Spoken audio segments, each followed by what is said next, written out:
بچ جائیں جی فرقوں سے، اللہ کا شکر ادا کریں، اس لعنت سے آپ باہر نکلیں. مطلب آپ مجھ سے یہ کہہ رہے ہیں کہ میں ایک فرقے سے نکلوں تو اب میں اور کس گندے تالاب میں چھلانگ ماروں؟ تو یہ تو کام کرنے کی ضرورت ہی نہیں ہے.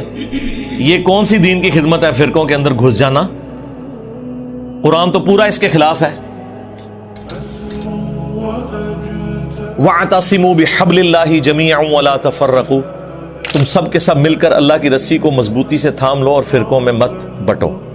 اس آیت کے اوپر کسی نے عمل نہیں کرنا ہے، صرف انجینئر صاحب نے عمل کرنا ہے. اور اللہ کی رسی صحیح مسلم میں نبی علیہ السلام نے بیان فرما دیا کہ وہ قرآن ہے. ہر کوئی اللہ کی رسی ڈیفرنٹ بیان کرتا ہے. ہمارے بریلوی بھائی کہتے ہیں وہ دیکھا جی رسی ہوتی ہے نا جی، رسی کے اندر چھوٹے چھوٹے ریشے ہوتے ہیں، پھر مل کے ایک رسی بنتی ہے. وہ ایک رسی جو ہے وہ بابوں کی محبت کی ہے، ایک رسی جو ہے وہ نبی کی محبت کی ہے، ایک اللہ کی محبت کی. حالانکہ اللہ نبی سے کوئی کسی کا لینا دینا نہیں ہے، بابے ہی ہوتے ہیں سب کچھ ان کے. تو اللہ کے بندو، مطلب یہ بتایا جا رہا تھا کہ اس میں سے ریشے نکال لیں، ریشے ہی تو نکال دیے تم نے. وہ رسی ایک ہے، وہ اللہ کی کتاب ہے. وہ صحیح مسلم میں جو غدیر خم کی حدیث ہے قرآن اور اہل بیت، اس میں نبی علیہ السلام نے فرمایا قرآن اللہ کی کتاب ہے، یہ اللہ کی رسی ہے، جو اسے پکڑے گا ہدایت پر ہوگا، جو چھوڑ دے گا وہ گمراہ ہو جائے گا. تم اللہ کی کتاب کو پکڑو، اپنا تعلق اس کے ساتھ مضبوط کرو. اللہ کی کتاب اللہ کی رسی ہے. یہ اوپر تلے 4 احادیث ہیں صحیح مسلم میں. اور دوسری بھاری چیز میرے اہل البیت ہیں. میں اپنے اہل البیت کے معاملے میں تمہیں اللہ کا خوف دلاتا ہوں. 3 دفعہ نبی علیہ السلام نے فرمایا، لیکن امت بالکل الٹ چلی، نہ قرآن کو پکڑا نہ اہل بیت کو زندہ چھوڑا، بالکل الٹ چلی امت. تو قرآن اللہ کی رسی نبی علیہ السلام نے خود بیان فرما دیا. اور دیکھیں رسول اللہ کو سینٹرڈ کر کے اللہ تعالیٰ نے قرآن میں سورۃ الانعام کے اندر کیا ارشاد فرمایا؟ ان الذین فرقوا دینہم وکانوا شیعا، بے شک جنہوں نے اپنے دین میں فرقے بنا لیے اور اپنے آپ کو گروہوں میں بانٹ لیا. لست منہم فی شیء، اے نبی آپ کے ساتھ ان کا کوئی تعلق نہیں ہے. بے شک وہ کہتے رہے کہ غلامی رسول میں موت بھی قبول ہے، لبیک یا رسول اللہ کہتے رہے، ٹھیک ہے جی، نعرہ تکبیر لگاتے رہے، جو مرضی، آپ کے ساتھ ان کا کوئی تعلق نہیں. جنہوں نے گروہوں میں بانٹ لیا اپنے آپ کو اور فرقہ واریت پھیلائی، انما امرہم الی اللہ ثم ینبئہم بما کانوا یفعلون، ان کا معاملہ اللہ کے سپرد ہے، پھر اللہ انہیں بتا دے گا جو دنیا میں انہوں نے کرتوت کیے تھے.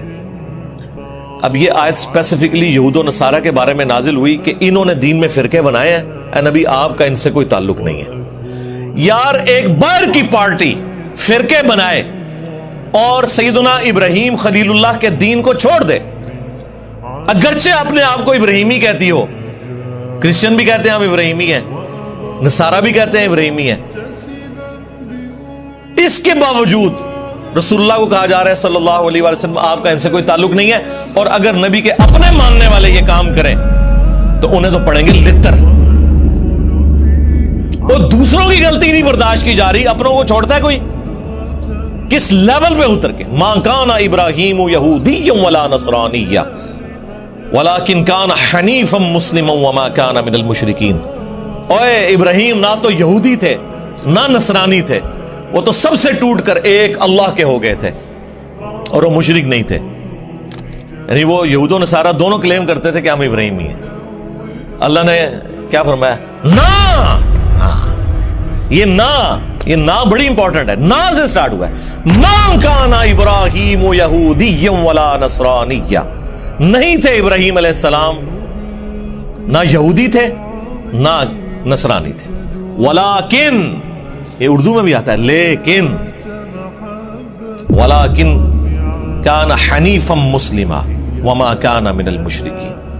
حنیفہ تھے، سب سے ٹوٹ کر ایک اللہ کے ہو جانے والے، اور مسلم تھے، سنی شیعہ نہیں تھے.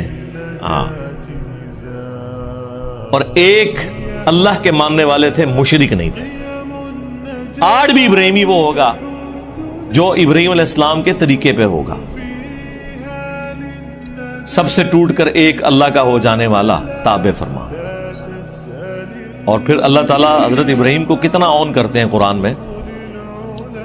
ملت ابیکم ابراہیم هو سماکم المسلمین من قبل وفی ھذا پیروی کرو ابراہیم کی ملت کی جس نے تمہارا نام مسلم رکھ دیا تھا من قبل، اس قرآن کے نزول سے پہلے، وفی ھذا، اور اس کتاب میں ہم نے بھی تمہارا نام مسلم رکھ دیا۔ اب اس سے زیادہ آپ کو کیسے سمجھایا جائے؟ باقی جتنی جگہ آتی ہیں نا وہاں پہ یہ فرقہ باز جو ہے نا مسلم کا جو ترجمہ ہے نا وہ اس اعتبار سے کرتے ہیں کہ وہ اس کی تفصیلات میں پڑ جاتے ہیں۔ ہم کہتے ہیں نا قرآن میں ہے یا ایھا الذین آمنوا اتقوا اللہ، یا ایھا الذین آمنوا اتقوا اللہ حق تقاتہ ولا تموتن الا وانتم مسلمون، اے اہل ایمان اللہ کا تقوی اختیار کرو جیسا کہ تقوی اختیار کرنے کا حق ہے، اور تمہیں موت نہ آئے مگر اس حال میں کہ تم مسلم مرنا۔ تو وہ کہتے ہیں یہاں مسلم سے مراد ہے اللہ کے تابع فرمان ہو کر، یعنی اللہ کے سامنے سر تسلیم خم کرتے ہوئے مرنا۔ لیکن مرنا بریلوی، مرنا دیوبندی، مرنا اہل حدیث، مرنا شیعہ، لیکن پکے شیعہ ہو کے مرنا، پکے سنی ہو کے مرنا۔ مسلم کا مطلب ہے تابع فرمان ہو کر۔ اب مجھے بتائیں تابع فرمان اللہ اور اس کے رسول عز وجل و صلی اللہ علیہ وآلہ وسلم کا وہ ہوگا جو ان کا کہنا مان رہا ہے، یا وہ ہوگا جو بالکل الٹ چل رہا ہے، جو کہنا مان رہا ہے وَاعْتَصِمُوا بِحَبْلِ اللَّهِ جَمِيعًا وَلَا تَفَرَّقُوا۔ وہ کہتے ہیں نہیں جی وہ تو حدیث میں آیا کہ 73 فرقے ہو جائیں گے، جی حدیث میں آیا کہ 73 ہو جائیں گے، لیکن یہ تو نہیں کہا کہ بڑھاؤ۔ یہ دو الگ چیزیں ہیں۔ غیبی خبر کو انہوں نے عقیدہ بنا لیا۔ وہ تو سر صحیح مسلم میں آیا کہ قرب قیامت میں عورتیں ایسا لباس پہنیں گی گویا کہ ننگی نظر آئیں گی، یا تو وہ چست لباس ہوگا یا باریک ہوگا۔ تو اس کا کیا مطلب ہے کہ نبی الاسلام نے ہمیں یہ حکم دیا ہے کہ اپنی عورتوں کو ننگا لباس پہنانا ہے، یا یہ مطلب ہے کہ ایسا ہوگا تم نے نہیں کرنا؟ تو سرکار اس کو جوڑ لیں ادھر جو ابو داؤد کے اندر حدیث ہے۔ ترمذی والی سند کے اوپر کلام ہے وہ جو 73 فرقوں والی ہے، لیکن ابو داؤد والی سند جو ہے وہ مضبوط ہے کہ میری امت کے 72 فرقے جہنم میں جائیں گے اور صرف ایک جنت میں جائے گا، اور وہ نبی الاسلام نے اسے فرقہ نہیں فرمایا، فرمایا ہی الجماع، وہ ہوگی جماعت، مین سٹریم کی امت۔ اور فرق عربی میں کہتے ہیں ٹوٹ کے الگ ہونے کو۔ ایک درخت سے جب پتا ٹوٹتا ہے نا تو اس پتے کو کہا جاتا ہے یہ فرق ہو گیا، اس سے پتا نہیں کہہ سکتا یہ درخت بھی ایک فرقہ ہے اور میں بھی ایک فرقہ ہوں۔ سمجھ آئی؟ تو اسلام ایک درخت تھا، نبی الاسلام کے مبارک زمانے میں صحابہ اہل بیت ایک گروہ تھے، کوئی فرقے نہیں تھا۔ جب ان سے ٹوٹ کے لوگ الگ ہوئے، 72 پتے ٹوٹ گئے، اب وہ 72 یہ کہیں گے کہ اس درخت کو ملا کے ہم ٹوٹل 73 فرقے ہیں، یا یہ کہا جائے گا کہ یہ 72 فرق ہیں، وہ اصل ہے۔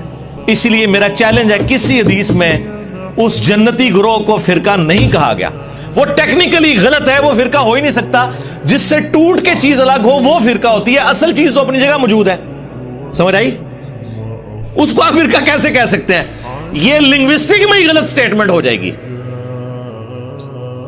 اس کے لیے لفظ ہے طائفہ منصورہ، بخاری مسلم دونوں میں حدیث ہے، میری امت کا ایک گروہ قیامت تک حق پر قائم رہے گا اور کوئی نقصان پہنچانے والا انہیں نقصان نہیں پہنچا سکے گا، وہ حق پر قائم رہیں گے یہاں تک کہ قیامت کی صبح ہو جائے۔ اور امام بخاری نے پتہ ہے اس حدیث کے اوپر کیا باب باندھا ہے؟ ہوا اہل العلم، اس سے مراد وہ لوگ ہیں جو علم والے ہیں۔ انہوں نے نہیں کہا کہ اس سے مراد بریلوی، دیوبندی، وہابی، شیعہ، سنی ہے، اہل علم ہے۔ بعض جہادی تنظیمیں اس کی ایک طریق سے اٹھاتی تھی کہ قیامت تک وہ قتال کرتا رہے گا حق کی خاطر، اور وہ ہمارے مال سے، ہمارے بچوں کی جانوں سے کھیلتے رہے۔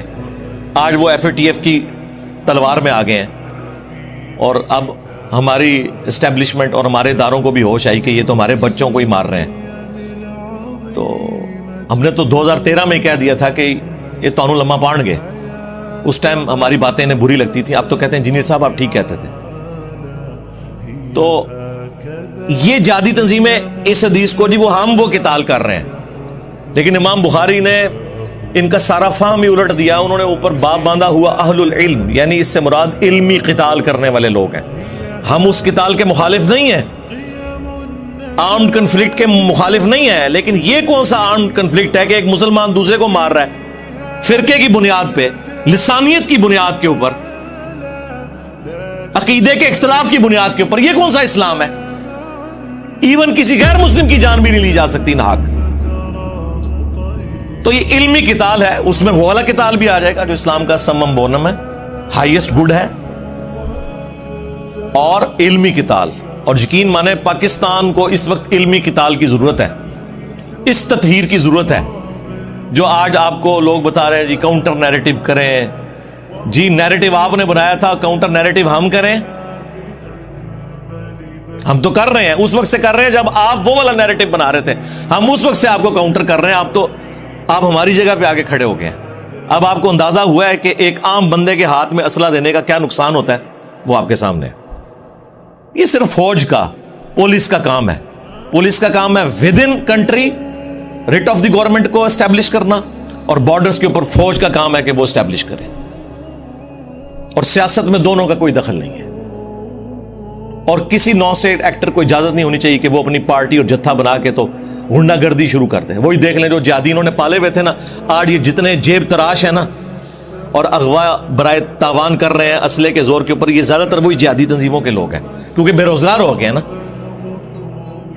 پہلے بھی ہمیں مار رہے تھے، اب بھی ہمیں ہی مار رہے ہیں. تو یہ فرقہ واریت اسلام میں حرام ہے. لہذا کسی حدیث میں نہیں آیا کہ فرقے بناؤ. وہ تو کہا گیا کہ فرقوں میں بٹ جائے گی، تم نے یہ حرکت نہیں کرنی. یہ ہمیں ڈرایا گیا تھا کہ وہ 73 میں بٹ جائے گی اور 72 فرقے ہوں گے اور ایک گروہ قیامت تک حق پہ قائم رہے گا. اب وہ مجھے بتائیں، وہ گروہ نبی الاسلام کے زمانے میں آپ صلی اللہ علیہ وآلہ وسلم، آپ کے اہل البیت اور صحابہ تھے، اور آج بھی وہ ہوگا جو اللہ رسول صحابہ اور اہل بیت کی بات کر رہا ہے، اور خالی بات نہیں، ان کی تعلیمات کو لے کے چل رہا ہے. اپنے بابوں کی بجائے رسول اللہ کے قدموں میں امت کو لے کے جا رہا ہے. جو ہم عرض کرتے ہیں کہ میرے نبی سا ہے ہی کوئی نہیں، تیرے بابے تھے شاہ ہی کوئی نہیں. کیونکہ تو بابوں کے پیچھے چل رہا ہے. تم لوگوں نے چندے اکٹھے کیے اللہ اس کے رسول کے نام کے اوپر، سواریاں سوار کی مکے اور مدینے کی آوازیں لگا کر، اور پھینکی دیوبند میں، بریلی میں، وہابیت میں، سنیت میں اور شیعت میں. اور دیکھیں کتنا دھوکہ دیا ہے، آوازیں اللہ رسول کی لگائی ہیں. یہ غدار ہیں. لوگ کہتے ہیں جی ان کے ساتھ ذرا نرمی سے بات کریں. ہم سے زیادہ تو نرم ہی کوئی نہیں ہے. حضرت عمر ہوتے تو ان کی گردنیں نظر آتی. ہم تو صرف علمی اختلاف کرتے ہیں. رہ گیا اگر یہ کافر ہونے کی اناؤنسمنٹ کر دیں تو ہم ان کی بات کرنا بھی چھوڑ دیں گے. ٹھیک ہے، مر جائیں کفر کی موت. لیکن اگر آپ اسلام میں رہتے ہوئے نام لوگے اللہ اور اس کے رسول کا تو آپ ہو غدار. تو غداروں کو تو ہم نہیں چھوڑیں گے. آپ کافر مر جاؤ کچھ بھی نہیں کہیں گے. قرآن میں ہے وَلَا تَسُبُّوا الَّذِينَ يَدْعُونَ مِن دُونِ اللَّهِ فَيَسُبُّوا اللَّهَ عَدْوًا بِغَيْرِ عِلْمٍ. لوگوں کے جھوٹے خداؤں کو گالی مت دو، ورنہ وہ تمہارے سچے خدا کو گالی دیں گے بغیر علم کے. ہم نے تو خیر گالی کبھی بھی نہیں دی، لیکن یہ کافروں کے لیے ہے. مسلمانوں نے جو جھوٹے خدا گھڑ لی ہیں، جھوٹے پیغمبر گھڑ لی ہیں، جھوٹے بابے گھڑ لی ہیں قرآن و سنت کے مقابلے پہ، انہوں نے تو لمبا بہایا جائے گا علمی طور پہ، کیونکہ وہ غدار ہیں. کافر ہو جائیں ٹھیک ہے، آج مجھ سے سرٹیفکیٹ لے لیں، میں کل سے ان کے بارے میں بات کرنا چھوڑ دوں گا. لیکن اگر آپ اسلام کا نام لیں گے اور اسلام کے نام سے دھوکہ دیں گے اس امت کو، تو سرکار غدار کی سزا تو دنیا کے ہر قانون کے اندر یہی ہوتی ہے کہ انہیں ایکسپیل کیا جاتا ہے وہاں سے. ہم چونکہ اس طرح کے معاملات میں نہیں اترتے، ہم تو صرف علمی اختلاف کرتے ہیں. تو یہ فرقہ واریت ان لوگوں نے پھیلائی ہوئی ہے. نبی علیہ السلام کے بارے میں ایک زبردست حدیث مسند احمد کے اندر موجود ہے، اور وہ حدیث مشکات المصابیح کے اندر بھی موجود ہے، مختلف کتابوں میں، لیکن جو صحیح سند ہے وہ مسند احمد کی ہے، مشکات کے اندر بھی موجود ہے. بڑی زبردست حدیث ہے یہ. نبی علیہ السلام نے زمین کے اوپر ایک سیدھی لکیر کھینچی اور اس کی دائیں بائیں ٹیڑھی لکیریں کھینچی. اور پھر نبی علیہ السلام نے اپنی مبارک انگلی اس سیدھی لائن کے اوپر رکھی اور سورۃ الانعام کی آیت تلاوت کی، وَأَنَّ هَذَا صِرَاطِي مُسْتَقِيمًا، یہ ہے میرا سیدھا راستہ، فَاتَّبِعُوهُ، اسی کی پیروی کرو، وَلَا تَتَّبِعُوا السُّبُلَ، اور ارد گرد کے جو راستے ہیں ان کی پیروی مت کرو، وہ تمہیں اللہ کے راستے سے بہکا دیں گے۔ یہی وہ چیز ہے جس کی اللہ تعالیٰ تمہیں وصیت کرتا ہے تاکہ تم ڈر جاؤ۔ یہ نبی علیہ السلام نے تلاوت کی، اور پھر نبی علیہ السلام نے ساتھ فرمایا کہ یہ سیدھا راستہ میرا راستہ ہے، یعنی نبی علیہ السلام کا راستہ، اور یہ ارد گرد جو ٹیڑھے راستے ہیں نا، یہ شیطان کے راستے ہیں۔ اور نبی علیہ السلام فرمایا ہر راستے کے اوپر ایک شیطان بیٹھا ہوا ہے جو تمہیں اپنی طرف بلا رہا ہے، یعنی یہ جو کہہ رہے ہیں نا ساڈے فرقے چ آ جاؤ، جنتی فرقہ ساڈا ہے، جہاں تواڈے بارے اللہ نبی صاحب 10 گنے بے فکر ہو۔ نبی علیہ السلام فرمایا ادھر ادھر نہیں جانا، میرے راستے پہ جانا ہے۔ تو اس میں صراط الذین انعمت علیہم کے نام کے اوپر جو یہ دھوکہ دیتے تھے امت کو، وہ بھی کلیئر ہو گیا۔ نبی علیہ السلام نے فرمایا یہ تو ہم سورہ فاتحہ شروع کرتے ہیں نا، ایاک نعبد و ایاک نستعین، عبادت بھی اللہ کی، مدد بھی اللہ سے مانگنی ہے، یعنی کہ دعا بھی اللہ سے کرنی ہے، ظاہری مدد تو آپ مانگ سکتے ہیں، تو قرآن میں حکم ہے وتعاونوا علی البر والتقوی ولا تعاونوا علی الاثم والعدوان، نیکی پرہیزگاری میں ایک دوسرے کی مدد کرو، برائی میں الگ رہو۔ ظاہر دنیا کو اللہ نے اسباب کے ساتھ جوڑا ہے، پیاس بجھانے کا ذریعہ پانی کو بنایا ہے، کھانے کو ہماری بھوک مٹانے کا ذریعہ، لیکن ایک ہے دعا کرنا، وہ اللہ کے ساتھ خاص ہے۔ تو یہ کہتے ہیں جی آگے چلیں، جی آگے ہم چلتے ہیں، تو یہ آگے چلتے ہیں تو ڈائریکٹ ہی آگے چلے جاتے ہیں، بیچ میں پھر چھلانگ مار دیتے ہیں، کہتے ہیں جی صراط الذین انعمت علیہم۔ اس سے پہلے بھی ایک آیت تھی اہدنا الصراط المستقیم، کاش یہ آپ نے مانگی ہوتی تو آپ کو صراط مستقیم مل جاتا۔ آگے چلے جاتے ہیں، ہم کہتے ہیں جی آگے چلنے سے پہلے ذرا پیچھے دیکھ لیں آپ نے کیا پڑھا ہوا ہے۔ وہ کہتے ہیں نہیں صراط الذین انعمت علیہم، آیت یہ پڑھتے ہیں کہ راستہ ان لوگوں کا جن پر تیرا انعام ہوا، اور نام لیتے ہیں انڈیا پاکستان کے ان بابوں کے جو قرآن کے نازل ہونے کے 500 سال بعد 600 سال بعد آئے۔ یار ان کے تو باپ دادا کیا پردادے لکڑ دادے پیدا بھی نہیں ہوئے تھے، قرآن نازل ہوا تھا، تو یہ بیچ میں کہاں سے آ گئے؟ قرآن تو صراط الذین انعمت علیہم انہی کو جانتا ہے نا کہ جنہیں قرآن کہہ رہے ہیں من النبیین والصدیقین والشہداء والصالحین، سورۃ النساء کے اندر۔ اور ڈیفینیٹلی کون؟ انبیاء اکرام، صحابہ اکرام اور اہل بیت۔ بعد میں تو ہر فرقے کا اپنا باب ہے۔ بریلویوں کے جو صراط الذین انعمت علیہم ہیں وہ دیوبندیوں کے نزدیک مشرک ہیں، اور دیوبندیوں کے جو صراط الذین انعمت علیہم ہیں وہ بریلویوں کے نزدیک گستاخ رسول ہیں۔ سامو بڑے بڑے صراط الذین انعمت علیہم، اور ہمارے صراط الذین انعمت علیہم وہ ہیں جنہیں سارے مانتے ہیں، یعنی نبی علیہ السلام، اہل بیت اور صحابہ اکرام علیہم رضوان و علیہم السلام اجمعین۔ تو پیچھے آپ پڑھ کے دیکھیں اہدنا الصراط المستقیم، اے اللہ ہمیں چلا سیدھے راستے پر، راستوں پر نہیں۔ ہاں کہتے ہیں جی سارے ہی حق پہ ہیں، چاروں فقہ حق کے اوپر ہیں، اور مسلح خانہ کعبے میں 4 ڈالے رکھے انہوں نے 1517 سے لے کے 1917 تک، 400 سال تک خانہ کعبے میں 4 امام تھے، حنفی شافعی مالکی حنبلی، سارے الگ الگ نماز پڑھتے تھے اور کہتے تھے چاروں امام حق پہ ہیں، تو نماز تو کٹھی پڑھو، چلو ایک حنفی پڑھا لے دوسرا شافعی پڑھا لے، نہیں، امام اپنے اپنے، مسلح اپنے اپنے، اور چاروں حق پہ ہیں۔ کیوں دھوکھا دے رہے ہو؟ کہانیاں بند کرو۔ گورا اسی لیے تو آپ کا مذاق اڑاتا ہے، یہ تو سعودی حکومت نے آ کے اٹھائے ہیں یہ مسلح، اس پہ میری تفصیلی ویڈیو ریکارڈ ہے۔ 400 سال تک انہوں نے کعبے کو بھی فرقوں میں ڈیوائیڈ کیا ہوا تھا۔